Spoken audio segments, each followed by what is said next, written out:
Voter പട്ടിക തീവ്ര പരിഷ്കരണത്തിൽ ഇരട്ട വോട്ട് തടയാൻ സംവിധാനം കൊണ്ടുവരും. എന്യൂമറേഷൻ ഫോം അപ്ലോഡ് ചെയ്യുമ്പോൾ തന്നെ പരിശോധിക്കുന്നത് പരിഗണനയിലാണ്. അന്തിമ വോട്ടർ പട്ടിക വരുമ്പോൾ ഇരട്ട വോട്ടുകൾ ഒഴിവാക്കപ്പെടുമെന്നും മുഖ്യ തെരഞ്ഞെടുപ്പ് officer Rathan U Kelkar media വണ്ണിനോട് പറഞ്ഞു. ഇരട്ട വോട്ട് തടയാൻ SIRൽ സംവിധാനം ഇല്ല എന്ന മീഡിയ വൺ വാർത്ത ശരിവെച്ചാണ് രത്തൻ ഖേൽക്കറിന്റെ പ്രതികരണം. Media one impact.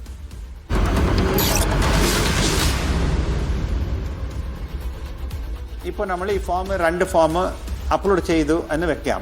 അപ്ലോഡ് ചെയ്ത ശേഷം ഇതെല്ലാം സെൻട്രലൈസ്ഡ് ഡേറ്റാബേസ് ആണ്.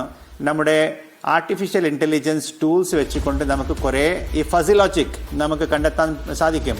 അതായത് ഡെമോഗ്രാഫിക് സിമിലർ എൻട്രീസ് എന്ന് നമ്മൾ പറയും. പേര് ഒരു സിമിലർ ആയിട്ടുള്ള പേര്, ഇല്ലെങ്കിൽ സിമിലർ ആയിട്ടുള്ള ഒരു ജെൻഡർ, സിമിലർ ആയിട്ടുള്ള ഏജ്, സിമിലർ ആയിട്ട് അച്ഛനുടെ അമ്മയുടെ പേരുകൾ, അതെല്ലാം വെച്ചിട്ട് നമുക്കൊരു ഫസി ലോജിക് വെച്ചിട്ട് ഡെമോഗ്രാഫിക് സിമിലർ എൻട്രീസിന്റെ ഭാഗമായിട്ട് ഒരു സിമിലർ ആയിട്ടുള്ള എൻട്രീസ് ഇങ്ങനെ 2 or 3 ഉണ്ടോ എന്നുള്ളത് നമുക്ക് കണ്ടെത്താൻ സാധിക്കും. നമ്മൾ അപ്ലോഡ് ചെയ്യുമ്പോൾ തന്നെ ഇത് കൃത്യമായിട്ട് വെരിഫൈ ചെയ്യാൻ സാധിക്കുമെന്നുള്ളതെല്ലാം ഉണ്ട്.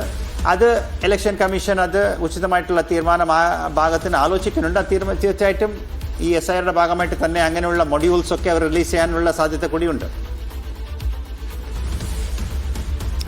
സാജിദ് അജ്മൽ വിശദാംശങ്ങളുമായി. സാജിദ്, ഈ SIRന്റെ കാര്യത്തിൽ ഉയർന്ന ഏറ്റവും വലിയൊരു സംശയവും ആശങ്കയും ഇരട്ട വോട്ട് തടയാൻ അതിനകത്ത് എന്ത് സംവിധാനമാണ് ഉള്ളത് എന്നായിരുന്നു. ഇപ്പോൾ അത് ക്ലിയർ ചെയ്യുന്നുണ്ട് തെരഞ്ഞെടുപ്പ് കമ്മീഷണർ. എങ്ങനെയാണ് അതുമായി ബന്ധപ്പെട്ട നടപടിക്രമങ്ങൾ പൂർത്തീകരിക്കാൻ കഴിയുക?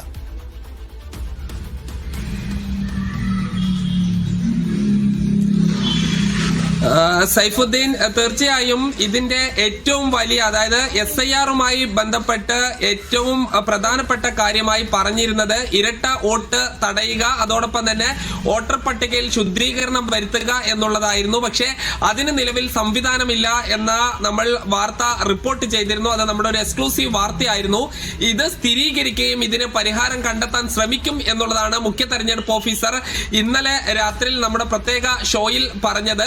അദ്ദേഹം പറഞ്ഞ ഒരു പ്രധാനപ്പെട്ട കാര്യം, ഈ നമ്മൾ നൽകുന്ന വാർത്ത ശരിയാണ്. അത് ഈ അപ്ലോഡ് ചെയ്യുമ്പോൾ തന്നെ ഈ സംവിധാനം, അതായത് ഒരു തവണ ഒരു വ്യക്തിയുടെ വിവരങ്ങൾ അപ്ലോഡ് ചെയ്യുമ്പോൾ അത് പിന്നീട് അപ്ലോഡ് ചെയ്യാൻ കഴിയാത്ത വിധമുള്ള സംവിധാനത്തെ കുറിച്ച് തെരഞ്ഞെടുപ്പ് കമ്മീഷൻ ആലോചിക്കുന്നുണ്ട്.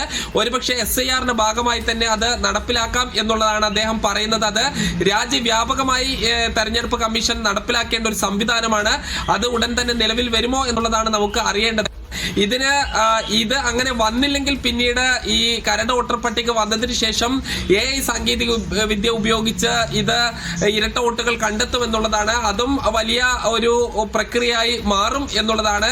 ഏറ്റവും എളുപ്പം ഈ വോട്ടർ പട്ടികയിൽ പേര് ചേർക്കുന്ന സമയം തന്നെ, അതായത് ഇത് അപ്ലോഡ് ചെയ്യുന്ന സമയം തന്നെ ഒരു തവണ അപ്ലോഡ് ചെയ്താൽ പിന്നീട് അപ്ലോഡ് ചെയ്യാൻ കഴിയാത്ത വിധമുള്ള സംവിധാനം ഒരുക്കുക എന്നുള്ളതാണ്. അത് തെരഞ്ഞെടുപ്പ് കമ്മീഷൻ പരിഗണനയിലാണ് എന്നുള്ളതാണ് പറയുന്നത്. മീഡിയ വൺ വാർത്ത അവർ വളരെ ഗൗരവത്തിൽ എടുത്തിരിക്കുന്നു. അതിനൊരു പരിഹാരം രാജ്യവ്യാപകമായി കാണാനുള്ളൊരു ശ്രമം നടത്തും എന്ന് തന്നെയാണ് മുഖ്യ തെരഞ്ഞെടുപ്പ് ഓഫീസർ പറഞ്ഞിരിക്കുന്നത്. അതിന് ഈ കേന്ദ്ര തെരഞ്ഞെടുപ്പ് കമ്മീഷന്റെ കൂടി ഒരു അംഗീകാരം വേണ്ടിവരും. അങ്ങനെയാണെങ്കിൽ അത് നമ്മുടെ വലിയൊരു ഇമ്പാക്റ്റ് ആയി മാറും എന്നതിൽ സംശയമില്ല.